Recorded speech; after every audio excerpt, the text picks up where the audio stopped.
ಧರ್ಮಸ್ಥಳ ಗ್ರಾಮದಲ್ಲಿ ಶವ ಹೂತಿಟ್ಟಂತಹ ಪ್ರಕರಣಕ್ಕೆ ಟ್ವಿಸ್ಟ್ ಮೇಲೆ ಟ್ವಿಸ್ಟ್ ಸಿಗ್ತಾ ಇರುವಂತದ್ದು. ಇದೀಗ ರಿಪಬ್ಲಿಕ್ ಕನ್ನಡಕ್ಕೆ ಚಿನ್ನಯ್ಯನ ಪತ್ನಿ ಮಲ್ಲಿಕಾ ಅವರು ಒಂದು ಸ್ಫೋಟಕ ಹೇಳಿಕೆಯನ್ನ ಕೊಟ್ಟಿದ್ದಾರೆ. ಈ ಷಡ್ಯಂತರಕ್ಕೆ ನನ್ನ ಪತಿ ಬಲಿಯಾಗಿದ್ದಾರೆ, ಜೀವ ಬೆದರಿಕೆಯನ್ನ ಹಾಕೋ ಮೂಲಕ ತಿಮರೋಡಿ ಗ್ಯಾಂಗ್ ಕ್ಷೇತ್ರಕ್ಕೆ ಕೆಟ್ಟ ಹೆಸರನ್ನ ತರಿಸುವಂತಹ ಕೆಲಸವನ್ನ ಮಾಡಿದೆ ಅಂತ ಹೇಳಿ ನೇರ ಆರೋಪವನ್ನ ಮಾಡಿರುವಂತದ್ದು. ಇನ್ನು ಧರ್ಮಸ್ಥಳದ ವಿಚಾರದಲ್ಲಿ ಮೊದಲ ದಿನದಿಂದನೂ ಕೂಡ ಹೋರಾಟವನ್ನ ಮಾಡ್ಕೊಂಡು ಬರ್ತಿರುವಂತಹ ಹಿಂದೂಪರ ಹೋರಾಟಗಾರ ತೇಜಸ್ ಗೌಡ ಅವರು ನಮ್ಮ ಜೊತೆ ಇದ್ದಾರೆ. ಅವರನ್ನು ಮಾತಾಡ್ಸ್ಕೊಂಡು ಹೋಗೋಣ. ಈ ಪ್ರಕರಣಕ್ಕೆ ಸಂಬಂಧಿಸಿದಂತೆ ನೀವು ಆಗ್ಲಿಂದನೂ ಕೂಡ ಹೇಳ್ತಾ ಇದ್ರ ಧರ್ಮಸ್ಥಳ ಕ್ಷೇತ್ರದಲ್ಲಿ ಆಗ್ತಾ ಇರುವಂತದ್ದು 100ಕ್ಕೆ 100ರಷ್ಟು ಷಡ್ಯಂತ್ರ ಅಂತ. ಇದೀಗ ಮಲ್ಲಿಕ್ ಅವರು ಕೂಡ ಒಂದು ಸ್ಫೋಟಕ ಹೇಳಿಕೆಯನ್ನ ರಿಪಬ್ಲಿಕ್ ಕನ್ನಡಕ್ಕೆ ಕೊಟ್ಟಿದ್ದಾರೆ. ಜೀವ ಬೆದರಿಕೆ ಇತ್ತು, ಹೊಡೆದಿದ್ದಾರೆ, ಹೀಗೆ ಹೇಳಬೇಕು, ಹೀಗೆ ಮಾಡಬೇಕು, ಬೋರ್ಡೆ ಇಲ್ಲಿದೆ ಅಂತ ತೋರಿಸಬೇಕು ಅಂತ ಹೇಳಿ ಈ ರೀತಿಯ ಪ್ಲಾನಿಂಗ್ ಗಳನ್ನ ಮಾಡಿದ್ದಾರೆ ಅನ್ನೋ ಒಂದು ವಿಚಾರವನ್ನ ಹೇಳಿರುವಂತದ್ದು. ಮೊದಲನೇದಾಗಿ ನಮ್ಮ ರಿಪಬ್ಲಿಕ್ ವಾಹಿನಿಯ ಇನ್ವೆಸ್ಟಿಗೇಷನ್ ಜರ್ನಲಿಸಂ ಏನಿದೆ ಅದಕ್ಕೆ ಎಷ್ಟೇ ಕೃತಜ್ಞತೆ ಹೇಳೋದು ಸಹ ಸಾಲದು. ನಿಮ್ಮ ಇಡೀ ವಾಹಿನಿ ಮತ್ತೆ ಇಡೀ ತಂಡಕ್ಕೆ ಹ್ಯಾಟ್ಸ್ ಆಫ್. ಏನಕ್ಕಂತಂದ್ರೆ ಸುಜಾತಾ ಭಟ್ ವಿಚಾರದಿಂದ ಹಿಡಿದಿಟ್ಕೊಂಡು ನಿನ್ನೆ ನಡೆದಂತ ಚಿನ್ನಯ್ಯನ ಧರ್ಮಪತ್ನಿ ಮಲ್ಲಿಕಾ ಏನ್ ಹೇಳ್ಕೊಂಡಿದ್ದಾರೆ ಅಲ್ಲಿವರೆಗೂ ನಿರಂತರವಾಗಿ ಒಂದೊಂದು ಸುಳ್ಳುಗಳನ್ನ ಡಿಕೋಡ್ ಮಾಡ್ತಾ ಜನರ ಮುಂದೆ ಎಕ್ಕಿದ್ದೀರಿ. ಅದಕ್ಕೆ ಎಷ್ಟೇ ಕೃತಜ್ಞತೆ ಹೇಳಿದ್ರು ಸಹ ಸಾಲದು. ಎರಡನೇದಾಗಿ ತಾವು ಒಂದು ಗಮನಿಸಿರ್ಬೋದು, ಚಿನ್ನಯ್ಯ ಯಾವಾಗ ಮುಖವಾಡ ಹಾಕೊಂಡು ಬರ್ತಾನೆ ಆತ ಒಂದು ಇನ್ವೆಸ್ಟಿಗೇಷನ್ ನಡೀತಾ ಇರ್ಬೇಕಾದ್ರೆ ಆತ ಉಳ್ಕೋಬೇಕಾಗಿರೋದು ಪೊಲೀಸ್ನ ಸುಪರ್ತಿಲಿ, ಪೊಲೀಸ್ ಪ್ರೊಟೆಕ್ಷನ್ ಕೊಟ್ಟು ಅವ್ರ ಜೊತೆ ಇಟ್ಕೋಬೇಕಾಗತ್ತೆ. ಅವನ್ ಯಾವಾಗ ಮಹೇಶ್ ಶೆಟ್ಟಿ ತಿಮ್ರೋಡಿ ಮೇಲೆ ನಾವು ಉಳ್ಕೋತೀನಿ ಅಂತ ಹೇಳ್ತಾನೆ ಅಲ್ಲೇ ಒಂದು ಅನುಮಾನ ಬರುತ್ತೆ. ಏನು ಅಂತಂದ್ರೆ ಇವ್ರದೆಲ್ಲ ಪ್ಲಾನಿಂಗ್ ಮಾಡುವಂಥದ್ದು, ನರೇಟಿವ್ ಸೆಟ್ ಮಾಡುವಂಥದ್ದು ನಿರಂತರ ನಡೀತಾನೆ ಇರುತ್ತೆ ಅಂತ. ಇದಕ್ಕೆ ಪುಷ್ಟಿ ಕೊಡ್ತಂತೆ ಚಿನ್ನಯ್ಯ ನಾ ತೋರಿಸಿರೋ ಜಾಗಗಳು ಎಲ್ಲೂ ಸಹ ಏನೋ ಅಸ್ಥಿ ಪಂಜರಗಳು ಸಿಕ್ಕಿಲ್ಲ. ಇದೇ ಜಾಗ ತೋರಿಸ್ಬೇಕು ಅಂತ ಹೇಳ್ಕೊಟ್ಟಿರೋದು ಯಾರು? ಸ್ವತಃ ಚಿನ್ನಯ್ಯ ಅವರ ಧರ್ಮಪತ್ನಿನಿ ಹೇಳ್ದ ಹಾಗೆ ವಿಠಲ್ ಗೌಡ, ಮಹೇಶ್ ಶೆಟ್ಟಿ ತಿಮ್ಮುರುಡಿ, ಗಿರೀಶ್ ಮಟ್ಟನ್ ಅವರ್ ತೋರಿಸಿದ ಜಾಗಗಳನ್ನ ನಾವು ತೋರಿಸಿದೀರಿ ಅಂತ ಸ್ವತಃ ಮಲ್ಲಿಕ್ ಅವ್ರು ಹೇಳಿದ್ದಾರೆ. ಎಲ್ಲದಕ್ಕಿಂತ ಹೆಚ್ಚಾಗಿ ನಾವು ಇದರಲ್ಲಿ ಸೂಕ್ಷ್ಮ ಗಮನಿಸಬೇಕಾಗಿರೋ ವಿಚಾರ ಏನು ಅಂತಂದ್ರೆ, ಒಂದು ಬಡ ದಲಿತ ಕುಟುಂಬನ ಅವರ ಬಡತನನ ಆಧಾರವಾಗಿ ಇಟ್ಕೊಂಡು ಅವ್ರನ್ನ ಇಷ್ಟರ ಮಟ್ಟಕ್ಕೆ ದುರುಪಯೋಗ ಪಡ್ಕೊಳ್ಳೋದು ಎಷ್ಟು ಮಟ್ಟಿಗೆ ಸರಿ ಇದೆ. ಎರಡನೇದು, ಸರ್ಕಾರ ಸುಮೋಟೋ ಪ್ರಕರಣ ದಾಖಲು ಮಾಡ್ಕೋಬೇಕಾಗುತ್ತೆ. ಮಹೇಶ್ ಶೆಟ್ಟಿ ತಿಮ್ಮುರುಡಿ, ಗಿರೀಶ್ ಮಟ್ಟನ್ ಅವರು ಯಾರಿದ್ದಾರೆ, ಏನಕ್ಕೆ ಅಂದ್ರೆ ಸ್ವತಃ ಮಲ್ಲಿಕಾ ಅವರು ನನ್ನ ಗಂಡನ ಮೇಲೆ ಹಲ್ಲೆ ಮಾಡಿದ್ದಾರೆ ಅಂತ ಹೇಳಿದ್ದಾರೆ. ಅಟ್ರಾಸಿಟಿ ಕೇಸ್ ದಾಖಲು ಮಾಡ್ಕೋಬೇಕು ಇವ್ರ ಮೇಲೆ. ಇನ್ನವರೆಗೂ ಮಹೇಶ್ ಶೆಟ್ಟಿ ತಿಮ್ಮುರುಡಿಗೆ ನೋಟಿಸ್ ಕೊಟ್ಟಿದ್ದಾರೆ ಅಕ್ರಮ ಶಸ್ತ್ರಾಸ್ತ್ರ ಇಡಲಿ, ಇನ್ನವರೆಗೂ ಅವರು ವಿಚಾರಣೆಗೆ ಹಾಜರಾಗಿಲ್ಲ. ಎರಡನೇ ನೋಟಿಸ್ ಕೊಟ್ಟಿದ್ದಾರೆ. ಎಲ್ಲೋ ಒಂದ್ ಕಡೆ ಮಹೇಶ್ ಶೆಟ್ಟಿ ತಿಮ್ಮುರುಡಿ ಅವರು ಬೇಲ್ ತಗೊಳ್ಳೋರ್ಗೂ ಏನಾದ್ರು SIT ಅವ್ರು ಕಾಯ್ತಿದಾರಾ? ಇಲ್ಲ ಅಂತಂದ್ರೆ ದೇಶ ಬಿಟ್ಟು ಪರಾರಿ ಆಗಿರೋ ಓಡು ಮಹೇಶ ಅಂತ ಒಂದು ಏನು ಟ್ರೋಲ್ ನೋಡಿದ್ರಲ್ಲ, ಅದಕ್ಕೇನಾದ್ರು ಕಾಯ್ತಿದಾರಾ? ಈ ಕೂಡಲೇ SIT ಅಧಿಕಾರಿಗಳು ಅವ್ರನ್ನ ಬಂಧಿಸಬೇಕು. ಮತ್ತೆ ಮಲ್ಲಿಕಾ ಏನಿದ್ದಾಳೆ, ಮಲ್ಲಿಕಾ ಮತ್ತೆ ಚಿನ್ನಯ್ಯ ಕುಟುಂಬಕ್ಕೆ ಸೂಕ್ತ ಭದ್ರತೆ ಕೊಡಬೇಕು. ಏನಕ್ಕೆ ಅಂತಂದ್ರೆ ಅವರು ನಿಜ ಹೇಳ್ತಾರೆ. ಇವತ್ತು ವಿಚಾರಣೆ ಇದೆ ಹೈಕೋರ್ಟ್ ಅಲ್ಲಿ, ಚಿನ್ನಯ್ಯನ ವಿಚಾರಣೆ ಇದೆ. ಇವತ್ತು ಏನ್ ಹೇಳಿಕೆ ಕೊಡ್ತಾರೆ ಅದನ್ನೆಲ್ಲ ದಾಖಲಾಗುತ್ತೆ. ಅವರು ಕೊಟ್ಟಿರುವಂತ ಹಿಂಸೆ, ಮಲ್ಲಿಕಾ ಅವ್ರು ನಾನು ಸಂದರ್ಶನ ನೋಡ್ತಿದ್ದೆ ರಿಪಬ್ಲಿಕ್ ವಾಹಿನಿ ಕನ್ನಡದಲ್ಲಿ, ನನ್ನ ಗಂಡಂಗ್ ಹೊಡೆದಿದ್ದಾರೆ, ಮಲ್ಲಿಕಾ ಜೊತೆ ಫೋನ್ ಅಲ್ಲಿ ಮಾತಾಡಕ್ಕೂ ಸಹ ಬಿಡ್ತಾ ಇರ್ಲಿಲ್ಲ. ಮತ್ತೆ ಚಿನ್ನಯ್ಯ ಅವರು ಮಾತಕ್ ಮುಂಚೆ ಅವರ ಧರ್ಮಪತ್ನಿಗೆ ಏನ್ ಹೇಳ್ತಾ ಇದ್ದು ಅಂತಂದ್ರೆ, ನಾನು ಇಲ್ಲಿಂದ ವಾಪಸ್ ಬರ್ತೀನಿಲ್ವೋ ಗೊತ್ತಿಲ್ಲ, ಹೆಂಗಾದ್ರೂ ಮಾಡಿ ನನ್ನ ಹೆಣ ತಗೊಳೋಗಿ ನಾನು ಮೇಲಿಕ್ಕೆ ಒಂದು 5,000 ಖರ್ಚು ಮಾಡಿ ಅದನ್ನ ಯಾರ ಹತ್ರ ದುಡ್ಡು ಇಸ್ಕೋಬೇಡಿ ಅಂದ್ರೆ. ಇವರ ಪ್ಲಾನಿಂಗ್ ಏನಿತ್ತು ಅಂತಂದ್ರೆ, ಈ ಮಹೇಶ್ ಶೆಟ್ಟಿ ತಿಮ್ಮುರುಡಿ, ಗಿರೀಶ್ ಮಟ್ಟನ್ ಅವರದು ಮತ್ತೆ ಯಾರು ಈ ಸೋ ಕಾಲ್ಡ್ ಅತ್ಯಾಚಾರಕ್ಕೆ ಒಳಗಾಗಿರುವಂತ ಹೆಣ್ಣು ಮಗುನ ಮುಂದೆ ಇಟ್ಕೊಂಡು ಯಾರು ಹೋರಾಟ ಮಾಡ್ತಿರಲ್ಲ ಧರ್ಮಸ್ಥಳಕ್ಕೆ ಅಪಪ್ರಚಾರ ತರಬೇಕು ಅಂತ, ಚಿನ್ನಯ್ಯನು ಮರ್ಡರ್ ಮಾಡಿ ಈ ಮರ್ಡರು ಸಹ ನಮ್ಮ ಧರ್ಮಸ್ಥಳ ತಲೆ ಕಟ್ಟಬೇಕು ಅಂತ ಏನೋ ಹುನ್ನಾರ ಆಯ್ತಾ ಅಂತ ಈಗೆಲ್ಲ ಅನುಮಾನಗಳು ಶುರು ಆಗ್ತಿದೆ. ಒಂದಂತೂ ಸತ್ಯ, ಯಾರು ನ್ಯಾಯದ ಪರ ಅತ್ಯಾಚಾರಕ್ಕೆ ಒಳಗಾಗಿರುವಂತ ಹೆಣ್ಮಗು ನ್ಯಾಯ ಸಿಗಬೇಕು ಅಂತ ಹೋರಾಟ ಮಾಡ್ತಿದ್ದಾರೆ, ಇನ್ನೋವರೆಗೂ ಯಾವುದೇ ಹಿಂದೂ ಪರ ಹೋರಾಟಗಾರ ಆಗಿರ್ಬೋದು, ಇದ್ರ ಪರ ಯಾರು ಹೋರಾಟಗಾರ ಆಗಿರ್ಬೋದು ಸಿಗಬಾರದು ಅಂತ ಎಲ್ಲೂ ಹೇಳಿಲ್ಲ. ಹೌದು, ನ್ಯಾಯ ಸಿಗ್ಲೇಬೇಕು, ಅತ್ಯಾಚಾರಕ್ಕೆ ಒಳಗಾಗಿರುವಂತ ಹೆಣ್ಮಗು ನ್ಯಾಯ ಸಿಗ್ಲೇಬೇಕು. ಆದ್ರೆ ಎಲ್ಲಿ ಬೀದಿ ಇಲ್ಲ ಅಥವಾ ಇವ್ರ ಫೇಸ್ಬುಕ್ ಯೂಟ್ಯೂಬ್ ಮುಂದೆನಾ? ಕಾನೂನಿದೆ. ಯಾವ ಕುಟುಂಬಕ್ಕೆ ಹೈಕೋರ್ಟ್ ಅಲ್ಲಿ ಹೋಗಿ ಪ್ರಶ್ನೆ ಮಾಡಿ ಕಾಸ್ಟ್ಲಿ ಅಂದ್ರೆ ಡೆಲ್ಲಿನ ವಕೀಲ ಎಷ್ಟು ಅವ್ರ ಎಕ್ಸ್ಪೆನ್ಸ್ ಏನು ಅಂತ ಪ್ರತಿಯೊಬ್ಬರು ಗೊತ್ತಿರೋ, ದೀಪಕ್ ಕೋಶ್ಲಾ ಎಷ್ಟು ಚಾರ್ಜ್ ಮಾಡ್ತಾರೆ ಅಂತ. ಅವ್ರನ್ನ ಇಟ್ಟಿ SIT ಗೆ ಇದು ಆದೇಶ ಮಾಡಿ ನಾವು ಇನ್ನ ಊತದಿಕ್ಕೆ ತೆಗೆದಿಕ್ಕೆ ಹೇಳಿ ಅಂತ ಅಂತಾರೆ ಅಂತಂದ್ರೆ ಇದ್ರ ಹಿಂದೆ ಫಂಡಿಂಗ್ ಡೇ 1 ನಿಂದ ಫಂಡಿಂಗ್ ಅಂತ ಹೇಳಿದ್ದೀವಿ. 100% ಫಂಡಿಂಗ್ ಆಗಿದೆ ಧರ್ಮಸ್ಥಳದ ಕ್ಷೇತ್ರಕ್ಕೆ ಅಪಪ್ರಚಾರವನ್ನ ತರುವಂತಹ ನಿಟ್ಟಿನಲ್ಲಿ ಅಂತ ನೀವಾಗ್ಲೂ ಹೇಳಿದ್ರೆ ಈಗಲೂ ಸೆಪ್ಟೆಂಬರ್ 9ನೇ ತಾರೀಕು ನಾನು ಇದಕ್ಕಿಂತ ಆಗಸ್ಟ್ 18ಕ್ಕೆ ನಾನು ಇಡಿಗೆ ಕೂಡ ಪ್ರಕರಣ ದಾಖಲು ಮಾಡಿದೆ.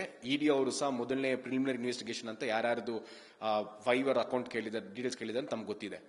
ಈಗ ಮೊನ್ನೆ ಅಂದ್ರೆ ನಿನ್ನೆ ಮಹೇಶ್ ಶೆಟ್ಟಿಗೆ ತಿಂಬುರುಡಿಯ ಆಪ್ತನನ್ನ ಇನ್ವೆಸ್ಟಿಗೇಷನ್ ಕರೆದಿದ್ದಾರೆ. ನೀವ್ ಯಾವ ಅಕೌಂಟ್ಗೆ ದುಡ್ಡು ಹಾಕಿದಿರಿ. ಈಗ ಸೆಪ್ಟೆಂಬರ್ 9ನೇ ತಾರೀಕು ನಾನೇ ಖುದ್ದಾಗಿ ಬೆಳ್ತಂಗಡಿಗೆ ಹೋಗಿ ಬೆಳ್ತಂಗಡಿ SIT ಕಚೇರಿ ನಾನು ದುಡ್ಡು ದಾಖಲೆ ಮಾಡಿದ್ದೆ. ಇದರ ಫಂಡಿಂಗ್ ಅನ್ನ ನೀವು ಪತ್ತೆ ಹಚ್ಚಬೇಕು. ಇದೆಲ್ಲ ಮಾಡೋದಕ್ಕೆ ಹೇಗ್ ಸಾಧ್ಯ ಏನಕ್ಕೆ ಅಂತಂದ್ರೆ ಯಾವುದೇ ಒಂದು ಕೆಲಸ ಮಾಡ್ಬೇಕಂತಂದ್ರೂ ಸಹ ಹಣ ಬೇಕಾಗೇ ಆಗುತ್ತೆ. ಇವ್ರು ಇಷ್ಟೆಲ್ಲ ಪ್ಲಾನ್ ಮಾಡ್ಕೊಂಡು ಇಷ್ಟೆಲ್ಲ ನರೇಟಿವ್ ಸೆಟ್ ಮಾಡ್ತಾರೆ ಅಂತಂದ್ರೆ 100 ಫಂಡಿಂಗ್ ಆಗಿರುತ್ತೆ. ಮತ್ತೆ ಮಾಧ್ಯಮದಲ್ಲ ಪ್ರಸಾರ ಆಗಿರೋ ಹಾಗೆ ಚಿನ್ನಯ್ಯ ಅವರ ಕುಟುಂಬಕ್ಕೆ ಹಂತ ಹಂತವಾಗಿ ಲಕ್ಷಾಂತರ ರೂಪಾಯಿ ವರ್ಗಾವಣೆ ಆಗಿದೆ ಅಂತ ಹೇಳಿದ್ದಾರೆ. ಏನಕ್ಕೆ ವರ್ಗಾವಣೆ ಮಾಡಬೇಕಾಗಿತ್ತು? ಮತ್ತೆ ಚಿನ್ನಯ್ಯನಿಗೆ ನನ್ನ ಪ್ರಕಾರ ತುಂಬಾ ಹೀನಯವಾಗಿ ಆತನ ಮೇಲೆ ಬ್ಲಾಕ್ ಮೇಲ್ ತಂತ್ರ ಮಾಡಿ ಹೇಳಲೇಬೇಕಿಲ್ಲ ಅಂದ್ರೆ ಸಾಯಿಸ್ತಿರೋ ಇಲ್ಲವೋ ಅಂತ ಸ್ವತಃ ಧರ್ಮಪತ್ನಿಯವರು ಹೇಳ್ತಿದ್ದಾರೆ. ಇಷ್ಟೊಂದು ಅವರ ಪೌರುಷ, ಇಷ್ಟೊಂದು ಅವರು ಧರ್ಮಸ್ಥಳಕ್ಕೆ ಅಪಪ್ರಚಾರ ಮಾಡಲೇಬೇಕು ಅನ್ನೋದು ಹುನ್ನಾರ ಏನಿತ್ತು? ಅದು ಒಂದು ದಲಿತ ಕುಟುಂಬ ಮುಂದೆ ಇಟ್ಕೊಂಡು ಆ ವ್ಯಕ್ತಿ ಆ ಕುಟುಂಬನ ಮುಂದೆ ಬಿಟ್ಟು ಸಮಾಜಕ್ಕೆ ಇವರು ಏನ್ ಹೇಳಕ್ ಕೊಟ್ಟಿದ್ದಾರೆ ಅನ್ನೋದು ಇವತ್ತು ಯಕ್ಷ ಪ್ರಶ್ನೆ ಆಗಿದೆ. ಇದನ್ನ ಡಿಕೋಡ್ ಮಾಡಬೇಕಾಗಿರೋದು SIT ಅಧಿಕಾರಿಗಳು. ಇವತ್ತೆಲ್ಲೋ ಒಂದ್ ಕಡೆ SIT ನಿಷ್ಠಾವಂತ ಅಧಿಕಾರಿಗಳಿದ್ದಾರೆ. ಆದ್ರೆ ಇದನ್ನೆಲ್ಲ ಡಿಕೋಡ್ ಮಾಡಕ್ಕಾಗುತ್ತಾ? ಇನ್ನೋವರೆಗೂ ಮಹೇಶ್ ಶೆಟ್ಟಿ ತಿಂಬುರುಡಿ ಅವ್ರನ್ನ ಏನಕ್ಕೆ ಬಂಧನ ಮಾಡಿಲ್ಲ? ಇನ್ನೋವರೆಗೂ ಮೊಹಮ್ಮದ್ ಸಮೀರ ಜಿಹಾದಿ ಮನಸ್ಸಿರುವಂತ ಮೊಹಮ್ಮದ್ ಸಮೀರ ಅವ್ನ ಆಂಟಿಸೆಪ್ಟಿಕ್ ಬೇಲ್ ಹಾಕೊಂಡಿದ್ದಾನೆ. ಇನ್ನವರೆಗೂ ಸರ್ಕಾರ ಆ ಬೇಲ್ ನ ವಜಾ ಮಾಡೋಕೆ ಇನ್ನ ಕೋರ್ಟ್ಗೆ ಅಪೀಲ್ ಮಾಡಿಲ್ಲ. ಎಲ್ಲ ಒಂದ್ ಕಡೆ ನೋಡಿದ್ರೆ ಇದ್ರ ಹಿಂದೆ ಸರ್ಕಾರದ ಕುಮ್ಮಕ್ ಇದೆ ಅಂತ ಅನ್ಸುತ್ತೆ. ಮತ್ತೆ ನೀವು ಒಂದು ಗಮನಿಸಬಹುದು, ಇದ್ರ ಪರ ಯಾರ್ಯಾರು ಧ್ವನಿ ಎತ್ತಿದ್ದಾರೆ, ಧರ್ಮಸ್ಥಳದ ಪರವಾಗಿ ವೀರೇಂದ್ರ ಹೆಗ್ಡೆ ಅವರ ಪರವಾಗಿ ಯಾರ್ಯಾರು ಧ್ವನಿ ಎತ್ತಿದ್ದಾರೆ, ಇವ್ರನ್ನ ಹಂತ ಹಂತವಾಗಿ ಕುಗ್ಗಿಸುವಂತ ಪ್ರಯತ್ನ ನಡೀತಾನೆ ಇದೆ. ಖ್ಯಾತ ಪತ್ರಕರ್ತರಾದಂತಹ ವಸಂತ್ ಗಿಲಿಯಾರ್ ಮೇಲೆ ಮೈಸೂರು ಭಾಗದಲ್ಲಿ FIR ಆಗಿರ್ಬೋದು, ಮತ್ತೆ ಮಹೇಶ್ ವಿಕ್ರಮ್ ಹೆಗ್ಡೆ ಅವ್ರ ಮೇಲೆ ಸಹ FIR ಬಾಗಿ ಬಂಧನ ಆಗಿರ್ಬೋದು. ಹಿಂದೂ ಹೋರಾಟಗಾರ ನನ್ನ ಆತ್ಮೀಯ ಸ್ನೇಹಿತ ಪುನೀತ್ ಕೇರಳಿ ಅವ್ರನ್ನ ಬಂಧನ ಮಾಡಿ ಏನೂ ಸೂಚನೆ ಇಲ್ದೇನೆ, ಮತ್ತೆ ಆತನ ವಾರ್ ಬಾಂಡ್ ಹೆಂಗಿದೆ ಅಂತಂದ್ರೆ ನೀವು ಯಾವುದೇ ರೀತಿ ನೀವು ಸಾಮಾಜಿಕ ಜಾಲತಾಣದಲ್ಲಿ ನೀವು ಪೋಸ್ಟ್ ಮಾಡಬಾರ್ದು, ಮಾತಾಡಲೂಬಾರ್ದು, ಮಾತಾಡ 10 ಲಕ್ಷ ರೂಪಾಯಿ ಫೈನ್ ಕಟ್ಟಬೇಕು ಅಂತ ಪುನೀತ್ ಕೇರಳಿ ಮೇಲೆ ಒತ್ತಡ ಮಾಡ್ತಾರೆ.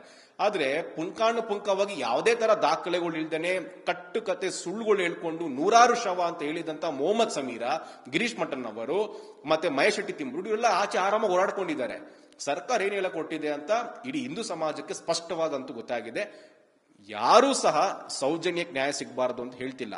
ನಾವೂ ಸೌಜನ್ಯ ನ್ಯಾಯ ಸಿಗಬೇಕು. ಆದ್ರೆ ನ್ಯಾಯ ಸಿಗ್ಬೇಕಾಗಿರೋದು ನಿಮ್ಮ ಹತ್ರ ಆಧಾರ ಇದೆ ಅಂತ ಕೀಪ್ಯಾಡ್ ಮೊಬೈಲ್ ತೋರಿಸ್ತಾರಲ್ಲ ಮಾತಕ್ಕೆ ಮುಂಚೆ, ಇದರಲ್ಲಿ ಕೀಪ್ಯಾಡ್ ಮೊಬೈಲ್ ನ ದಾಖಲೆ ಇದೆ, ಡೆಲ್ಲಿ ಪೊಲೀಸ್ ದಂಗ ಆಗೋದ್ರು, ಮತ್ತೆ ನನ್ನ ಸಾಕ್ಷಿಗಳಿದೆ, ನೋಡಿರೋರು ಇದ್ದಾರೆ, ಕರ್ಕೊಂಡೋಗಿ ಕೋರ್ಟ್ಗೆ ಹಾಜರುಪಡಿಸಿ. ಅಲ್ಲ ನಿಮ್ಗೇನಾದ್ರೂ ಫಿನಾನ್ಷಿಯಲ್ ನಿಮ್ಗೇನಾದ್ರೂ ನಿಮ್ಗೆ ಸಪೋರ್ಟ್ ಬೇಕು ಅಂದ್ರೆ ಸ್ವತಃ ಇಡೀ ಎಲ್ಲರೂ ಹೇಳ್ತಿದ್ದಾರೆ, ಕಿರಿಕೀರ್ತಿ, ವಿನಯ್ ಗಿಲಿಯಾರು, ಇದು ವಸಂತ್ ಗಿಲಿಯಾರು, ಪ್ರತಿಯೊಬ್ರು ಹೇಳ್ತಿದ್ದಾರೆ ನಾನು ನಿಮ್ಗೆ ಫಿನಾನ್ಷಿಯಲ್ ಸಪೋರ್ಟ್ ಮಾಡ್ತೀನಿ, ಬನ್ನಿ ಹೋರಾಟ ಮಾಡೋಣ ಅಂತ. ಇದನ್ ಬಿಟ್ಟು ಕೇವಲ ಯೂಟ್ಯೂಬ್ ಅಲ್ಲಿ ಫೇಸ್ಬುಕ್ ಅಲ್ಲಿ ಇವರ ಮೂಲ ಉದ್ದೇಶ ಒಂದೇನೇನೆ, ಧರ್ಮಸ್ಥಳಕ್ಕೆ ಅಪಪ್ರಚಾರ ಮಾಡಬೇಕು, ಅಲ್ಲಿ ಇರುವಂತ ಧರ್ಮಾಧಿಕಾರಿಗಳಿಗೆ ಕಪ್ಪು ಮಸಿ ಬೆಳಿಬೇಕು.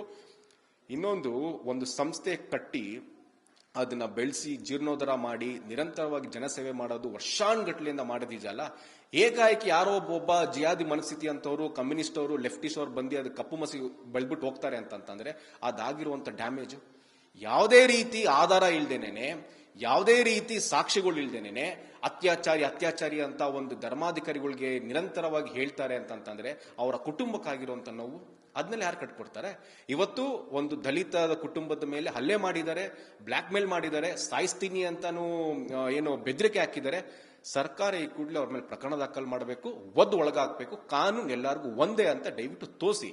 ಇಲ್ಲ ಅಂತಂದ್ರೆ ಎಲ್ಲೋ ಒಂದ್ ಕಡೆ ಸರ್ಕಾರನೇ ಇವರ ಬೆಂಬಲಕ್ಕೆ ನಿಂತಿದೆ ಅಂತ ಅಂತೂ ಸ್ಪಷ್ಟವಾಗಿದೆ. ಧರ್ಮಸ್ಥಳದ ಪರವಾಗಿ ಧ್ವನಿ ಎತ್ತಿರೋರೆಲ್ಲರನ್ನು ಹಂತವಾಗಿ ನೀವು ಕೇಸ್ ಹಾಕೊಂಡು ಬಂಧನ ಮಾಡುವಂತ ಕೆಲಸ ನಡೀತಾನೆ ಇದೆ. ಧರ್ಮಸ್ಥಳದ ಪರ ಅಪಪ್ರಚಾರ ಮಾಡ್ತಿರುವಂತ ಇವತ್ತು ಆರಾಮಾಗಿ ಓಡಾಡ್ಕೊಂಡಿದ್ದಾರೆ. SIT ಏನೋ ಅವರ ಮನೇನೋ ಅವ್ರ ಮಾವನ ಮನೆ ತರ ಹೋಗೋದು ಬರೋದು.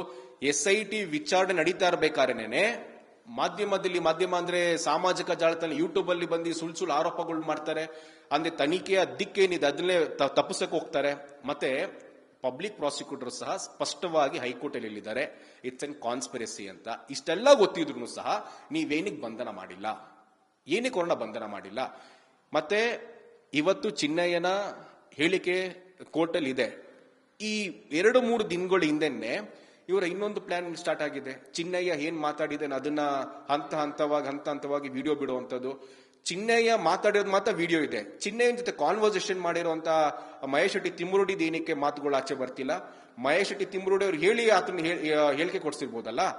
ಇದೆಲ್ಲ ನೋಡಿದ್ರೆ ಒಂದು 100% ಒಂದು ದೊಡ್ಡ ಕಾನ್ಸ್ಪಿರಸಿ ಇದರಲ್ಲಿದೆ. ಮತ್ತೆ ಪ್ಲಾನಿಂಗ್ ನೋಡಿ ಅವ್ರದ್ದು. ಆ ಚಿನ್ನಯ್ಯ ಹೇಳಿಕೆ ಕೊಡ್ಬೇಕಾದ್ರೆ ಅಲ್ಲಿ ದುಡ್ಡಿಟ್ಟಿರುವಂತ ವಿಡಿಯೋ ಆಗಿರ್ಬೋದು, ಪಕ್ಕದಲ್ಲಿ ದುಡ್ಡಿರುವಂತ, ಇವ್ರಿಗೆ ಫಂಡಿಂಗ್ ಯಾರು ಮಾಡ್ತಿದ್ದಾರೆ? ಇದು ಮೂಲ ಫಂಡಿಂಗ್.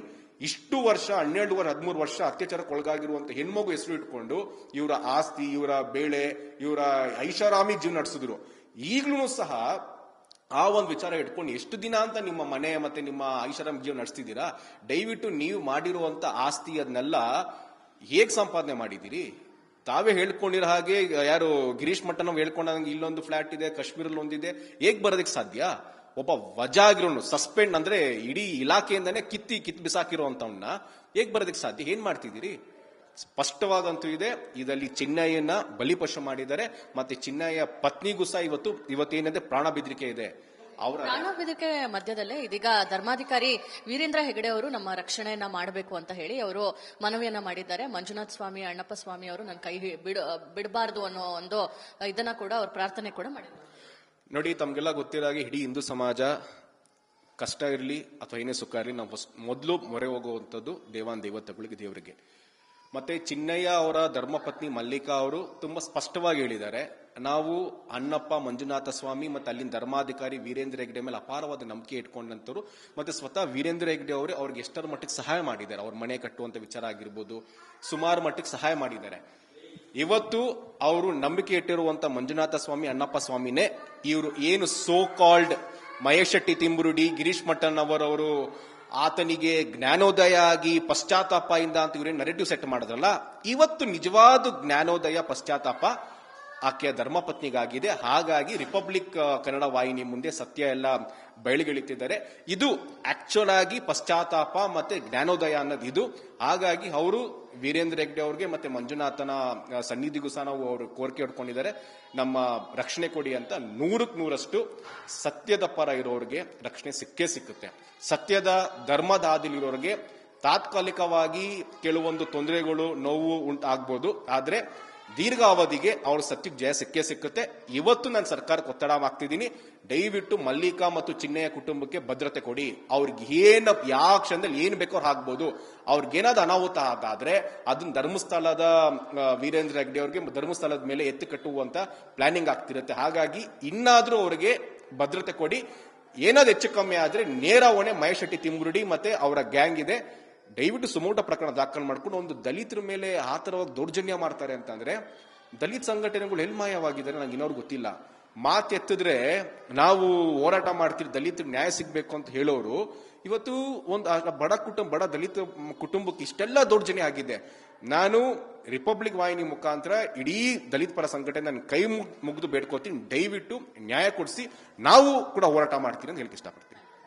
ಇವಿಷ್ಟು ತೇಜಸ್ ಗೌಡ ಅವರ ಮಾತು. ಅಂದ್ರೆ ಪ್ರಮುಖವಾಗಿ ಪತ್ನಿ ಮಲ್ಲಿಕಾ ಹೇಳಿರುವಂತಹ ಹೇಳಿಕೆ, ಅವರ ಕುಟುಂಬಕ್ಕೆ ರಕ್ಷಣೆಯನ್ನ ಕೊಡಬೇಕು, ದಲಿತ ಸಂಘಟನೆಗಳು ಅವರ ಜೊತೆಯಲ್ಲಿ ನಿಲ್ಲಬೇಕು, ಜೊತೆಗೆ ಧರ್ಮಸ್ಥಳದ ವಿಚಾರವಾಗಿ ಯಾರೆಲ್ಲ ಹೋರಾಟವನ್ನ ಮಾಡಿದ್ದಾರೆ ಅವರನ್ನ ಶಿಕ್ಷಿಸುವಂತಹ, ಅವರನ್ನ ಕುಗ್ಗಿಸುವಂತಹ ಪ್ರಯತ್ನಗಳಾಗ್ತಾ ಇದೆ. ಆದ್ರೆ ಧರ್ಮಸ್ಥಳ ಕ್ಷೇತ್ರಕ್ಕೆ ಅಪಪ್ರಚಾರವನ್ನ ಉಂಟು ಮಾಡ್ತಾ ಇರುವಂತವರ ಬಗ್ಗೆ ಸರ್ಕಾರ ಯಾಕೆ ಮೌನವಾಗಿ ಕೂತಿದೆ ಅನ್ನೋ ಒಂದು ಪ್ರಶ್ನೆಯನ್ನ ಕೂಡ ಅವರು ಮಾಡಿದ್ದಾರೆ. ಕ್ಯಾಮರಾ ಪರ್ಸನ್ ಕಾಂತರಾಜ್ ಜೊತೆ ದೀಪ್ತಿ ತೋಳ್ಪಡಿ, ರಿಪಬ್ಲಿಕ್ ಕನ್ನಡ, ಬೆಂಗಳೂರು.